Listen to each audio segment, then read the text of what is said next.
Well, hello again, Steve here, and today, in spite of being out on the road, I wanted to chat with you today a little bit about big box malls and how government involvement creates them.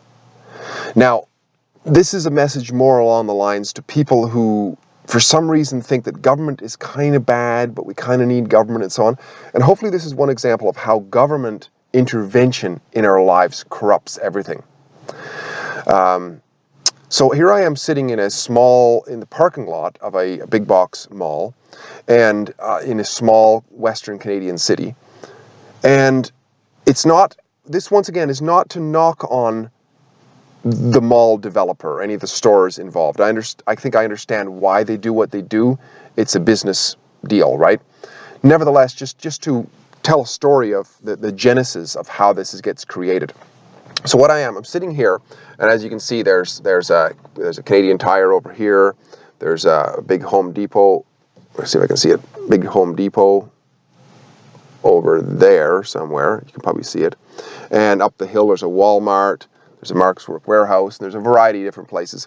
And over there, there's a little, I don't know if you can see it, but there's a little couple penguins. The logo or the sort of the mascot of Smart Centers. This is a Smart Center mall. And Smart Centers, I was just reading it here, it's Canada's largest developer and operator of unenclosed shopping centers. More than 150 locations across Canada and some of the best commercial real space. So it's this is a project, a massive project near a highway interchange, and it's indicative of the growth of these big box malls over the last number of years.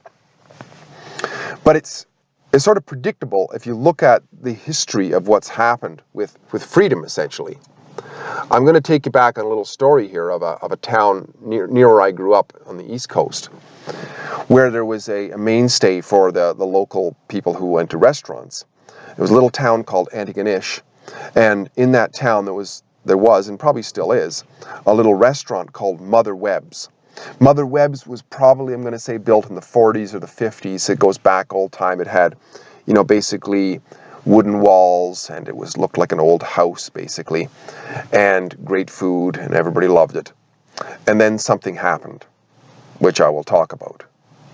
Now, Mother Webb's was built at a time when there was next to no regulations. Who knows? I'd have to read the history of it, but potentially there was an old lady that everybody called Mother Webb who probably lived in the house next door, and she liked cooking, and she thought that she would just open a restaurant because everybody liked her cooking anyway, so why not make some money off of it?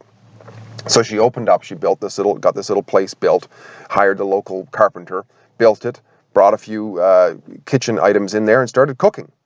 And that was it, right? But today, even though it's kind of grandfathered in, she's allowed to do that, she wouldn't be allowed to do that today. If she was to force her point that she should be allowed to do it and just did it anyways, she would be shut down. She would receive letters that she couldn't operate, and if she kept on going, eventually there would be a court order, and if she ignored that, there would be armed men show up to take her away. And if she resisted, they would shoot her. That's the genesis. That's what happens, folks. You think I'm crazy, but that's what happens. Follow the logic of it. These things, why do you think guys walk around with guns? They don't walk around with guns for their protection mostly. No, it's to enforce the violence upon you, right? Now, flash forward to today. When I look around here, as I just showed you, there is no Mother Webb's. There is no wooden buildings. There is no small operators. So what happened between Mother Webb's and now? What happened between Mother Webb's and now was the typical shopping mall that we were used to growing up in the 70s. See, what happened was more and more regulations started coming in. Maybe in the 60s or whatever, Mother Webb's couldn't do that because she had to get certain sewage permits. She had to get zoning bylaw permits. She had to get all kinds of electrical code things. She had to get fire inspections. She had to get business operating expenses. She had to post bonds and all sorts of things. As an example, I was in business for a while, had a little car dealership, and I had to post a bond. I think it was $10,000 for public safety. This is what it's always about, right? That's the story anyway. It's always about public safety. You got to protect the public. And so I had to post this, but it was the same amount that the big dealer, the big GM dealer or whatever down the road had to post.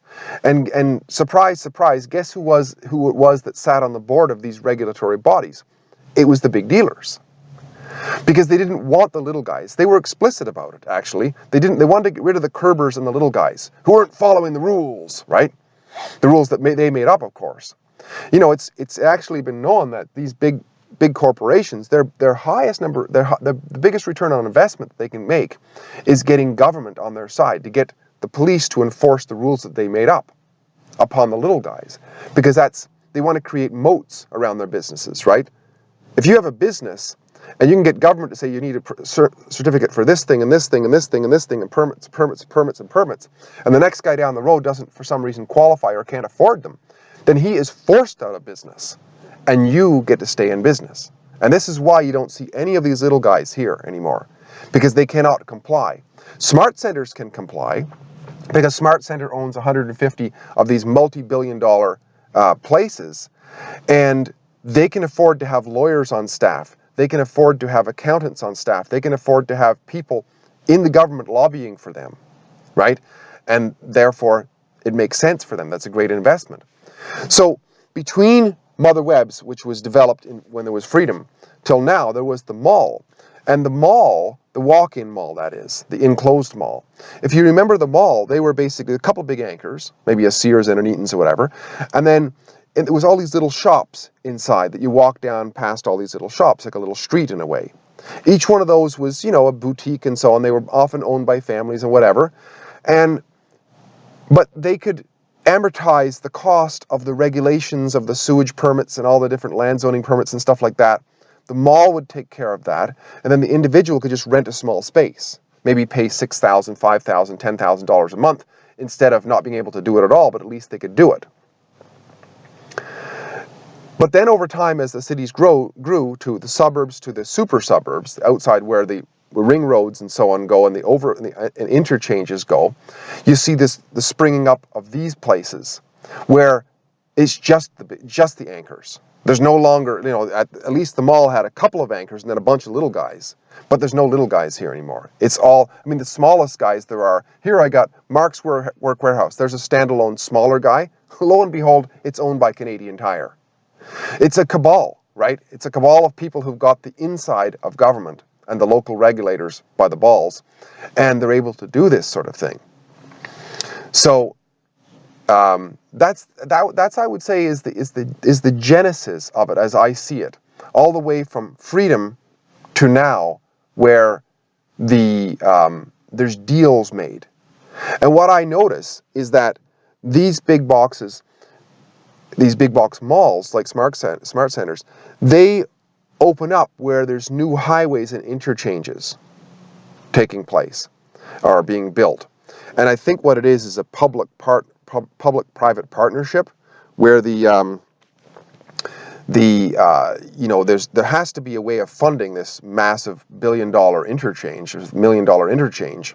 So what happens is you take a parcel of land, and SmartCentres makes a deal for it to develop it, and as a result, they give a kickback of some sort to the cost of construction. They pay for, they as a developer, they pay for some of the off ramps and on ramps and stuff like that, and then it makes the deal work. Whereas Mother Webb's and people like that, they can't afford to do that. A good example, coming back to Mother Webb's plays perfectly well into this, because in that small town, if you go there now, there used to be the highway went through sort of basically beside the town, and everybody was pretty much happy with it. I didn't see any major problem with it, but for some reason, once again, some far-off bureaucrats in the capital decided to build a bypass past the town. And of course, all the little guys like the Mother Webb's and so on, they get bypassed. So now no longer is the major traffic flow going past the front door, it's going around the city. And at the interchanges, you'll see these places springing up, the Walmarts and all that sort of stuff at the interchanges. And, you know, I mean, people still go, and it still lives on for a while. It reminds me of that Alan Jackson song. I forget the name of the song, anyways. Where the little guy, I think it is.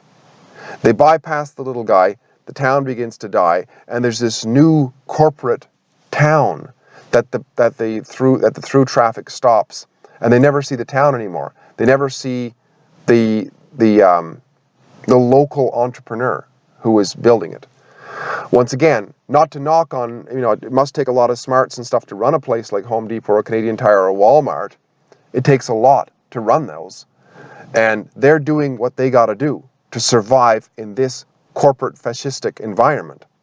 But the result is this constant change from many, many little, nimble entrepreneurs who could just start a hot dog stand or a little restaurant at the side of the road, an eatery or whatever, to now where you drive into a place like this and there's no little guys. It's completely faceless, big corporations, massive corporations. You see one store on one side of the parking lot and a store on the other side of the parking lot.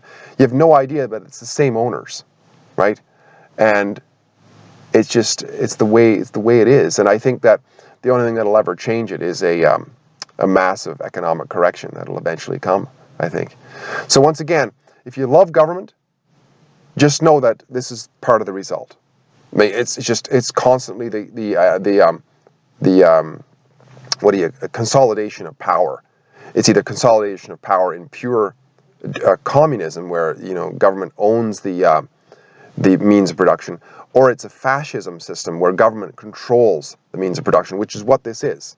This is a quasi-government organization, the Smart Center here, because it's all corporations. Mother Webb didn't have to be a corporation. Mother Webb could have just been the old mother next door who decided to set up a little eatery at her place. Didn't have to be a corporation. She just loved cooking, and she started cooking and did a good job of it. Whereas corporations, they are government-created entities in order for government and their cohorts to be able to escape liability for their misdemeanors, high crimes and misdemeanors sometimes. And not always, but I mean that was the purpose of it. I mean, why else would you want limited liability?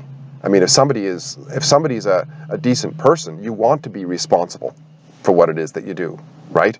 But who else would set up an organization which says that I'm not responsible for what I did? Well, it's people who are doing bad things, obviously. I think that would go without saying. Anyways, this is a second take on this. I hope it's actually working this time. And Steve here again, great chatting. I'm out on the road here once again, so I'm going to be posting videos more sporadically, but definitely periodically. If you like what I'm doing, please like, subscribe, and share. And we'll talk again soon. Bye for now.